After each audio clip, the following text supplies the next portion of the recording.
आइए आइए, दशहरा का बम्पर ऑफर। आइए आइए, एक साड़ी में एक हीटर फ्री ले जाइए। आइए अपना आइए और गांव गढ़ी को लाइए। एक हीटर फ्री, एक साड़ी में एक हीटर फ्री। दशहरा का बम्पर ऑफर। आइए आइए। इसको आदमी नहीं मिलत है, आज लागत है जुगाड़ न लाग पाई का। है घर दिखात है, चलो भी फिरे देखी तो। ये भी अच्छा ऑफर ऑफर चिल्लात है। ये दशहरा में कौनो ऑफर ऑफर भाभी जी, ये ऑफर आया है दशहरा के लिए। एक साड़ी में एक हीटर फ्री है, ले लीजिए। का हुआ भैया, हमा का हुआ कोनो चीज फ्री उरी आवा है का? हाँ भाभी, एक साड़ी में एक हीटर फ्री है, ले लीजिए। तब ऐसे का हुआ था? अरे ये बहुत काम करता है। ये लाइट पर लगाने से खाना तुरंत पक जाता है, चूल्हा नहीं फूकना पड़ेगा आपको। तो ठीक का हुआ था? वाली मशीन है का? अरे नहीं भाभी जी, ये खाना बनाने वाली मशीन है। देखिए इस पे ये खाना बन रहा है। इधर देखिए, इधर सब्जी चावल चाहे जो भी धरोगी भगोना सहित बेटो बेटी के हो जाएगा। आपको फूकना नहीं है ना कुछ करना है, इस पे धरते ही खाना पक जाएगा। तो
हाँ ठीक तो है। अब बर्तनों नहीं कर खाई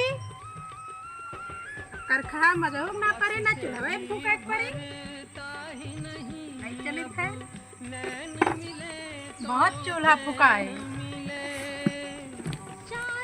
माजत माजत हाथ पिराए लागर रहा बर्तन।